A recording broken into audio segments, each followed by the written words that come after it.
being in charge of your own emotions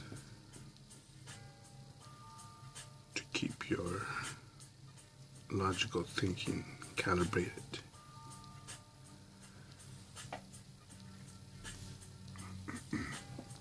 I recommend listening to Zig Ziglar. He had given an example that I'm going to attempt to what's the word, reiterate? Say again. But he was saying that there was a salesman at a company, a manager at a company, who promises to shape up and make his team stronger again. And that he needed to set the example.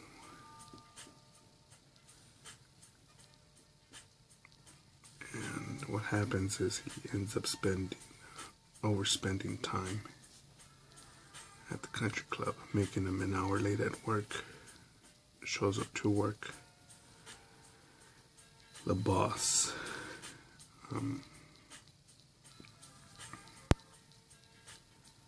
scolds him and asks him for the 5 letters that he needed for more sales. The manager / salesman leaves, goes to his office,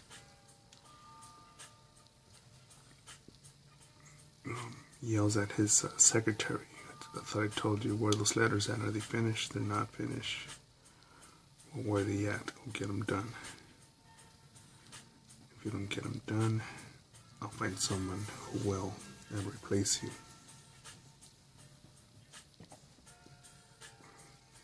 The secretary goes to the switchboard operator, says, "You don't do nothing around here. And why can't you get these letters done? And if you don't do that, well, then I could find someone to replace you. Someone who can, and I will replace you." The switchboard operator goes home and sees her son with a tear in his shirt. "What have I told you about? Switching into your play clothes, you know how hard it is to keep you, to buy you clothes and keep you in school. Mama can't afford these things." The kid's in his bedroom, feeling upset.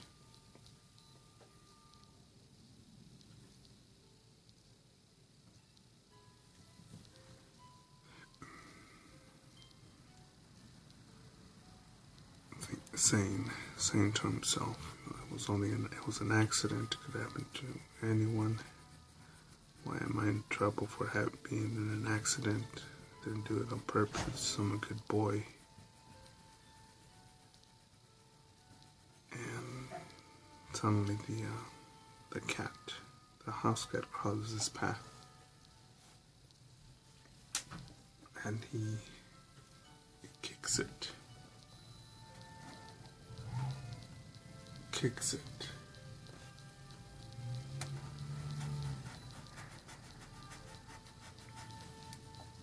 He says to the cat, "You've been out in town, you've been out on the street, and I'm pretty sure you were doing something bad."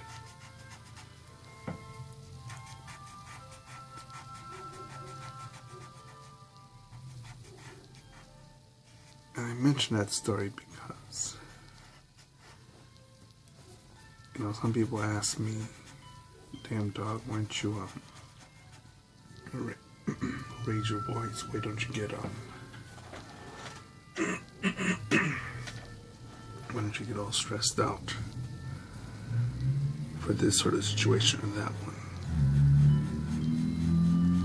And it's possible that the older version of me, the youngest version of me, probably would. But again, earning this title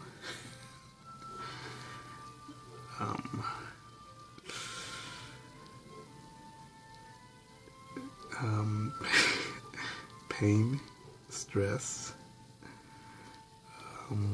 heat, cold.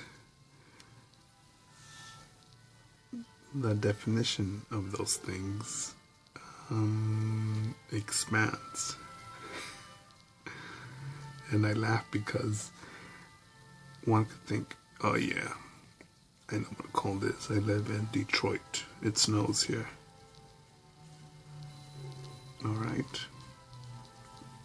Go out in your underwear on a breezy day while it's snowing.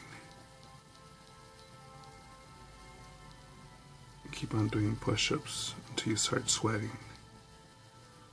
See what the cold does to that sweat.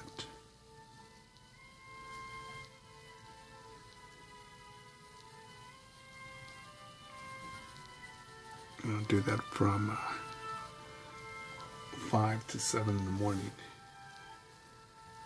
And a couple hours of sleep and no breakfast. Yeah, that's an idea of cold. And now I feel spoiled rotten because I think in a minute I'm gonna go grab an energy drink. Go get some of my drug, my caffeine.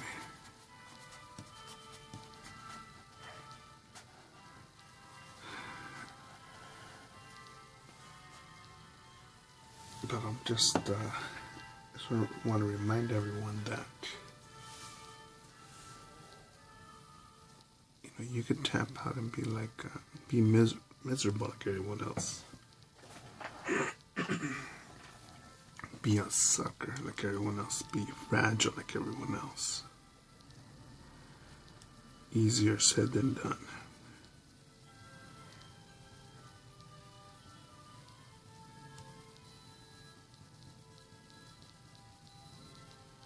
And it just makes you want to work harder, become more successful.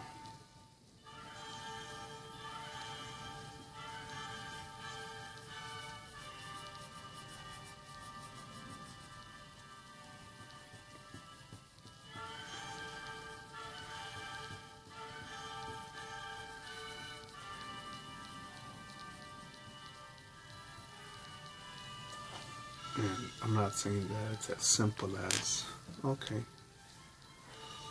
I'm going to change things, so I'm just going to look at them differently. No. I think when you travel a bit, and you hear people's tough stories, their hunger, the abuse they've been through, the tragedies.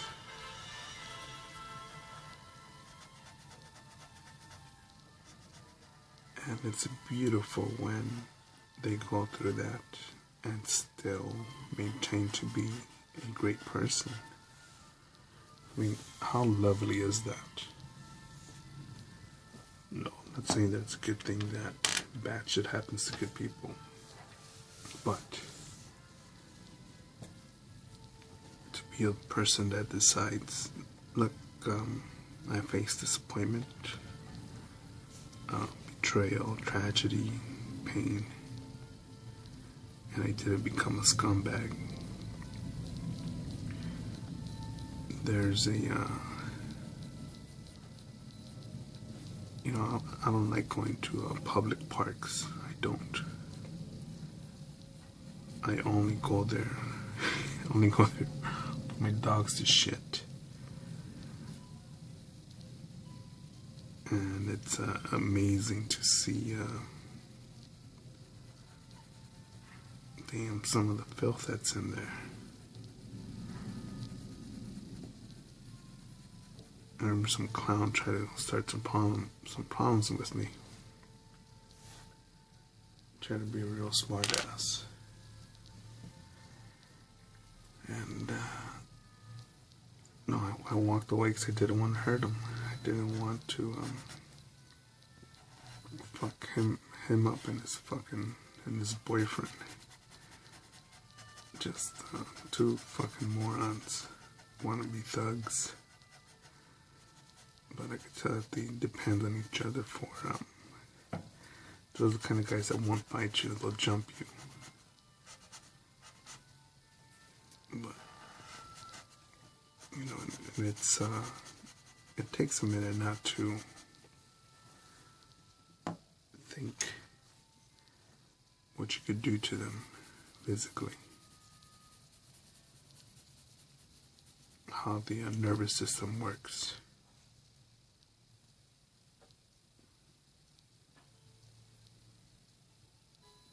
How to break bones.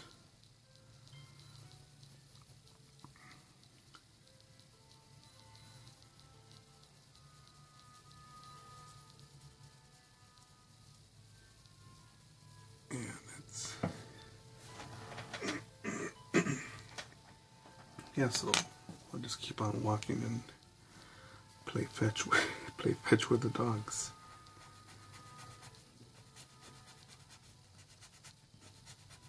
It's not simple, but it has to be done, because if not, what? I could end up with the broken hand.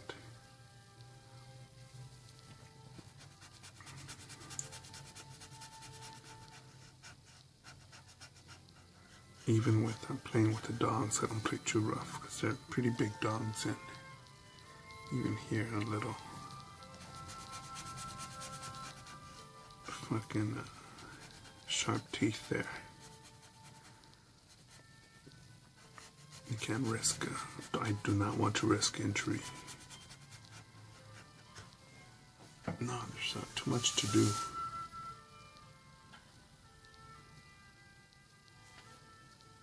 Too much to do.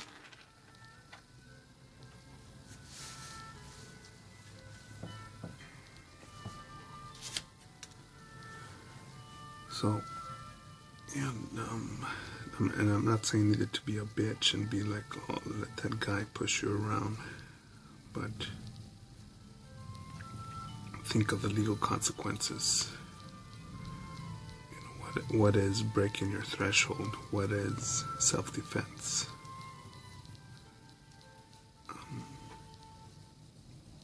Make sure it's the final choice, the last choice.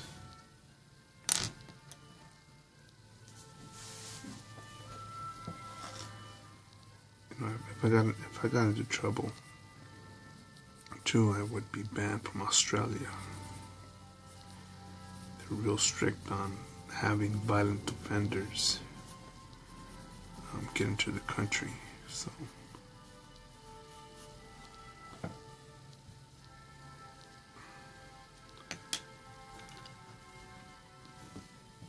Yeah, think of all that shit.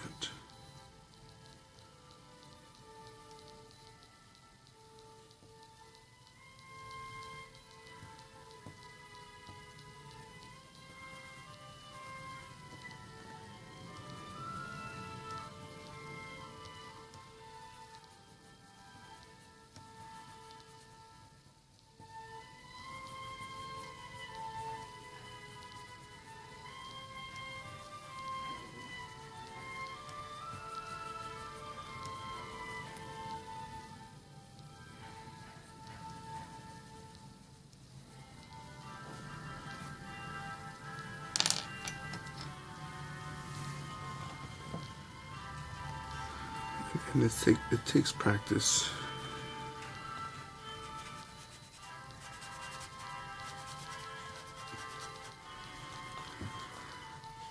I've seen one dude fuck around with the wrong guy, and the dude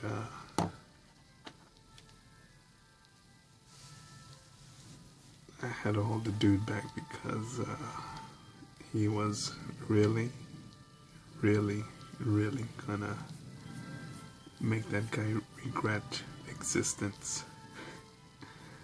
I told him, dude, I see the fatal fury.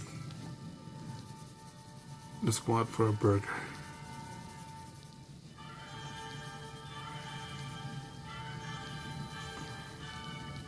Let's just walk it off.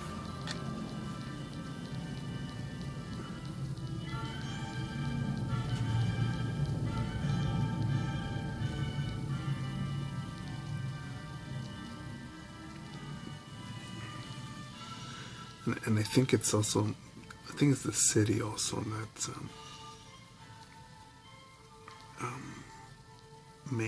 that test my my bearing, my discipline.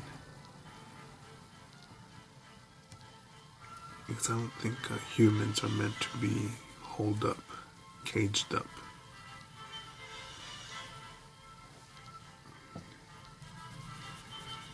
You know, we're supposed to be out hunting, gathering, not fucking chilling out. It's fucking getting high, sipping on 40s,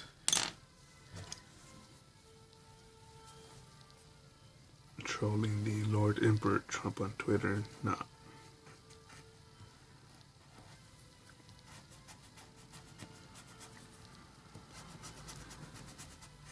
So just be aware of that. There are prisons full. There are fools in hospitals who regret decisions that they've made.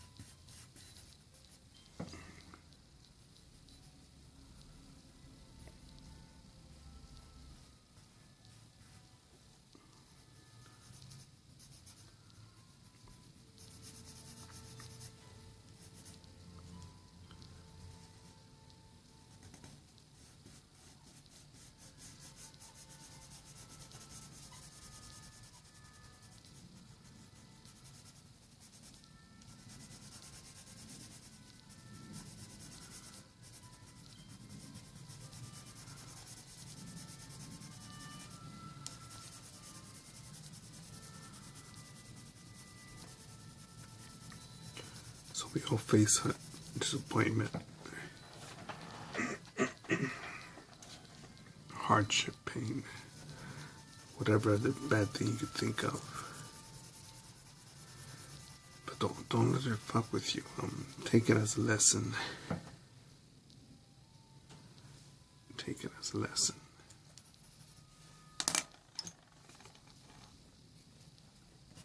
But go forward.